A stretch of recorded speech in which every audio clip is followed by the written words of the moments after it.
What's up, party people? My name is Leia DeLeon and I'm a documentary filmmaker, and welcome to Stories by Leia. Today we're going over 7 basic steps of how to produce your first short documentary from start to finish. So let's get into it. Number 1, have an idea / find your character.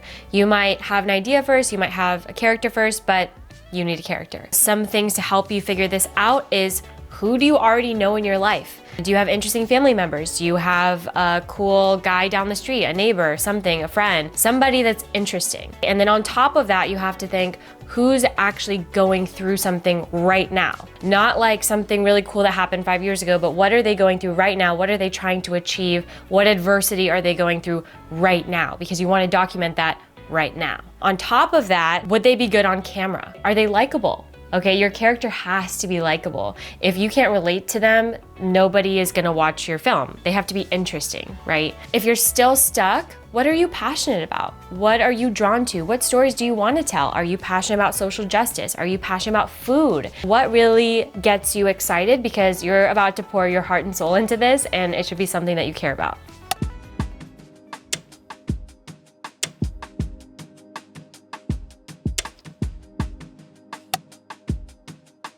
Step 2, build access. This is so important for documentary filmmaking because think about it.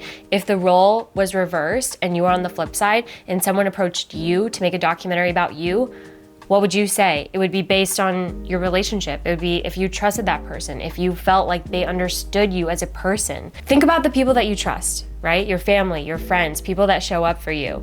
If you don't show up for your subject, if you don't show up for your character, how can they be their authentic selves with a camera in front of your face? So you have to build a relationship with your subject. And of course, you need to make sure that they agree to being a subject. Number 3, get show crew. So for your first film, you probably won't have a lot of budget, which means that a lot of responsibilities will fall on yourself. And that's okay, and that's great because you're gonna get experience doing a little bit of everything. But if you have some room to bring on somebody, I would recommend figuring out where your weak spot is and bringing someone else with that expertise in. So for example, my short documentary that I directed and also starred in, I had a cinematographer, Riani, love you. That was brilliant because I literally couldn't do it by myself. So definitely find the right person that can elevate your film. Number 4, pre-production. Wow, a lot goes under this umbrella. That means casting, still onboarding for crew, research, development, figuring out what equipment you're gonna use, location scouting, story structure, outline. I mean, the magic really happens in pre-production, but also in documentary filmmaking, as you all know, or you will soon find out, you can plan the best plan and things will change. So definitely a lot of magic happens in pre-production. It's a super important step, but understand that what you plan might not always be what comes out, and that's okay. That's part of the process. And during pre-production, I love figuring out some reference films. So chances are somebody has made a somewhat similar film or style that you're looking to do. So look back. Who has done this before? What did they do? What did you like? What did you dislike? Kind of like a mood board. It's also really good to start to think about where your film will end up. Where is it gonna live? Is it gonna live on Vimeo? Is it gonna live on YouTube, IGTV? Do you want it to end up on Hulu or a Netflix or a different streaming platform? These are all really great things to think about early on. Of course, you can figure it out later, but then it will set you up for success because you know the end goal.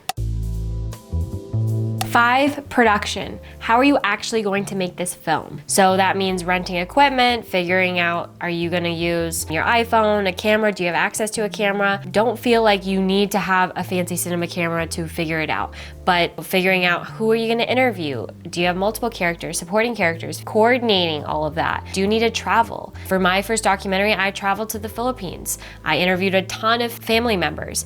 That required a lot of coordination and figuring out just when people are available and, you know, hotel and accommodation and everything. Some key ingredients that you need for production: an interview. Now, that doesn't mean it has to be a sit-down interview or something stale. You could do an audio interview, you could do a phone interview, you could do lots of different things, but an interview of some sort with your character's voice, really important. B-roll. Where's this film taking place? Is it in Hollywood? Is it in Florida? Is it in Brazil? let me see the place. What are they doing? What is their life like? What is the culture like? What is their environment? You have to show that. And then also cinema verite, things that are happening right now. That's what makes such an impactful documentary, is when a character is going through something right now. So if it's leading up to a big basketball tournament, you should be there the day before the tournament, and then also the day of the tournament, and maybe even a week after the tournament. Really documenting the before and during and after. You want to document somebody's transformation. Number 6, post-production. So that means editing the film, adding color, doing music, sound effects, sound design, sound mixing, graphics, animation, basically how you chop it all up into a cohesive and well-told story. So being an editor in documentary is basically being the second director, if not the director, because so much can change from pre-production to production that in the post-production phase, you have to adjust and make sure the story makes sense and maybe rearrange scenes. And so there's a lot of power that can happen in the post-production world. 2 editors can have a completely different vision and different outcome with the same footage. So choosing wisely and making sure that you're re-editing it and showing it to many people during this process is really important. Music is also really important in this process. And probably for your first film, you won't have a budget to bring on a live composer, or you might not even have a budget to license music, even paying a subscription-based model. Like I currently use Artlist for a lot of branded films that I produce. So definitely get resourceful. If you're a musician, try it out. If you have a friend that's in a band, try it out. Or there are some options on YouTube that I know are completely free that are non-copyright. But you definitely do not want to have copyrighted music in your documentary. That is a huge no-no. You will get dinged. A Billie Eilish song in your documentary is not gonna fly.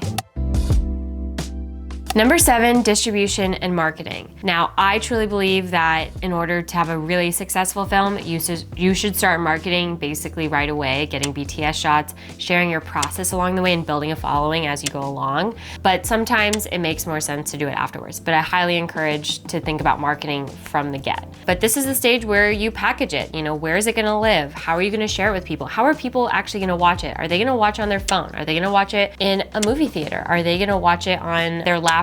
Thinking about how this is gonna get out. Is it through a film festival? I think applying to film festivals is great for a lot of people and definitely can get you some awards to boost up your credibility. It's also a great time to meet other filmmakers. But I do think that applying to film festivals and thinking about at the end of the film, once the film is finished, like who's gonna wanna watch this? What audience is gonna be attracted to this? And you can be surprised by how many film festivals there are and how many distribution ways there are to get it into the hands of the right people that actually care about your topic. Also, social media. If you have a big platform or a small platform, share it with your friends. You can share it on YouTube. You can share it on Facebook. You can get some eyeballs there. Okay, peeps, that is a wrap on this video. I hope you found some value in this. Now, this was a huge overview of a huge topic. People's paths are gonna look extremely different, so I just really scratched the surface on this. But again, I hope you found some value from this. If you did, give it a big fat thumbs up.